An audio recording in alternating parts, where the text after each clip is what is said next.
नमस्कार दोस्तों, YouTube की दुनिया में आपका स्वागत है। आज YouTube की दुनिया में आज ये एक नया चैनल शुरू हो रहा है। इसका नाम है बातों का हथौड़ा।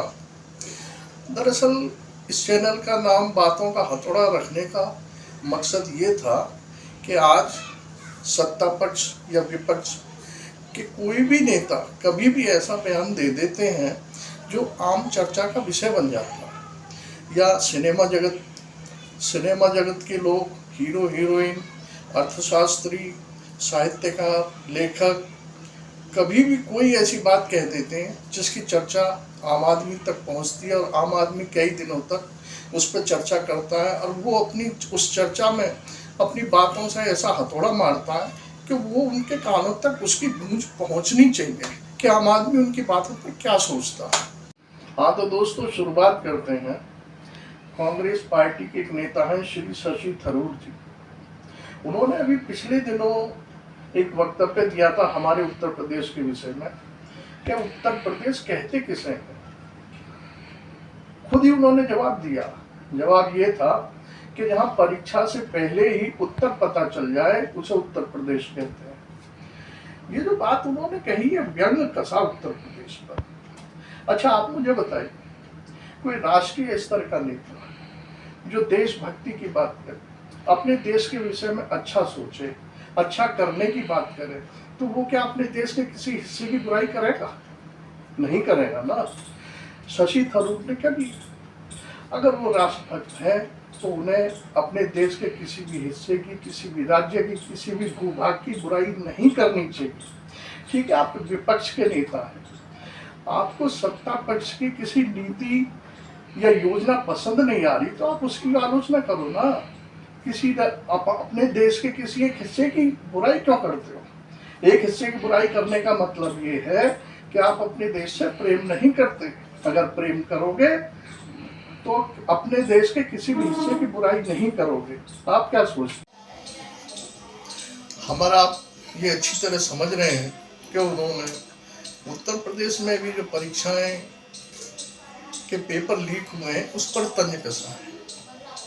वो तंज कसा है, लेकिन वो कसा उत्तर प्रदेश पर भी ना। वो सत्ता पार्टी पर तंज कसो तब तो बात मानी जा सकती है।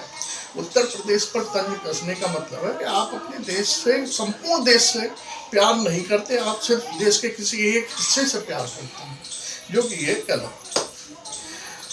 अब बताइए, उनको उत्तर प्रदेश कहते किसे हैं ये भी पता नहीं है। उत्तर प्रदेश में ताजमहल है जो दुनिया के 7 अजूबों में एक है। उत्तर प्रदेश में अभी हाल में अयोध्या में रामलला का मंदिर बना है, उसकी भी जानकारी नहीं है उनको। ये तो आप उत्तर प्रदेश का बच्चा बता देगा अयोध्या के विषय में। तो उत्तर प्रदेश में बाबा भोलेनाथ की काशी नगरी भी है, जिसे बनारस या वाराणसी भी कहते हैं। शशि थरूर जी, उत्तर प्रदेश में माँ गंगा, माँ सरस्वती, माँ यमुना का अद्भुत संगम है, और जहाँ ये संगम होता है उस शहर का नाम है प्रयाग। आप प्रयागराज आइए, संगम में डुबकी लगाइए, बाबा भोलेनाथ की नगरी आइए, नतमस्तक होइए, फिर देखिए आप खुद समझेंगे कि उत्तर प्रदेश कहते किसे हैं। उत्तर प्रदेश में दुनिया के 7 अजूबों में से एक भव्य इमारत ताजमहल भी है, जिसे दुनिया के कोने कोने से लोग देखने आते हैं। आपने भी देखा होगा, क्योंकि आप तो ऐशो आराम की जिंदगी गुजारने वाले सांसद हैं। दोस्तों, अखबार आपके घरों में भी आता होगा, मैं भी अखबार पढ़ता हूँ।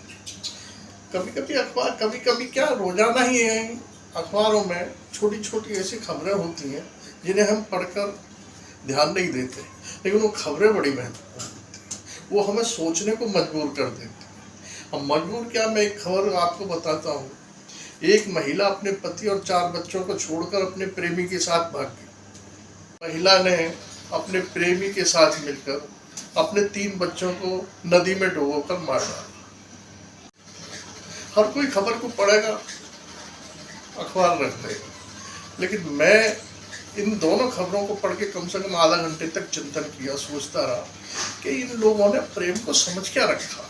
ये प्रेम तो है, प्रेम तो एक बहुत ही इतना विस्तार रूप है कि जो प्रेम करेगा वो कभी किसी का अहित नहीं कर सकता, कभी किसी को दुख नहीं पहुंचा सकता। जिसने प्रेम का अर्थ समझ लिया, प्रेम जी लिया, प्रेम पी लिया, तो उसका तो इस दुनिया में कोई भी दुश्मन नहीं है। वो किसी को दुख देने की सोच भी नहीं सकता। जो इस तरह का ये कदम उठा रहे हैं, ये प्रेम नहीं है, वासना है। चलिए दोस्तों, ये प्रेम और वासना पे हम अगले एपिसोड में चर्चा करेंगे, क्योंकि ये विषय बहुत ही बड़ा है, विस्तार है। कहने को तो प्रेम शब्द बहुत छोटा है, 2.5 आखर प्रेम का पढ़े सो पंडित होए। तो ये प्रेम और वासना पे हम अगले एपिसोड में कुछ और रोचक जानकारियों के साथ चर्चा करेंगे। तब तक के लिए आप खुश रहें, सुखी रहें, समृद्धि आपकी ईश्वर प्रदान करता रहे आपको। हाँ, एक बात मैं भूल गया, बात भूल क्या गया, आपसे प्रार्थना करनी है। प्रार्थना ये करनी है, जल है तो कल है, कल है तो जीवन है, जीवन है तो भविष्य है। जितना भी हो सके जल को बचाइए, जल की बर्बादी मत कीजिए। जितना भी संभव है, जितना भी है, कम से कम जल में काम चलाइए। दूसरा, हमारी जो धरती है, इस धरती का श्रृंगार करने के लिए पेड़ अवश्य लगाइए। 1 लगाइए, 2 लगाइए, 3 लगाइए, 4 लगाइए, जरूरी है। आने वाले भविष्य के लिए, आने वाली पीढ़ियों के कल्याण के लिए, सुखद भविष्य के लिए ये 2 कदम, 2 प्रयास आप आज से शुरू कर दीजिए, कोशिश शुरू कर दीजिए। वादा मत करिए, कसम मत खाइए, क्योंकि कस्में टूट जाती हैं, वादे टूट जाते हैं, लेकिन कोशिशें कामयाब हो जाती हैं। और दोस्तों, आखिर में आपको एक वो रूटीन बात ही कहनी है, चैनल को सबसे ज़्यादा से ज़्यादा शेयर करें, सब्सक्राइब करें और अपने सुझाव जरूर दें। व्हाट्सएप नंबर नीचे दिया गया है, ईमेल आईडी भी दी गई है। जो भी आपके सुझाव हैं, शिकायत है, वो आप हम तक जरूर पहुंचाएं। और हमारी टीम की कोशिश ये रहेगी कि ये जो चैनल है बातों का हथौड़ा, आपको आगे भविष्य में ज्ञानवर्धक, प्रेरक, खट्टी मीठी, तीखी, सब तरह की जानकारी देता है।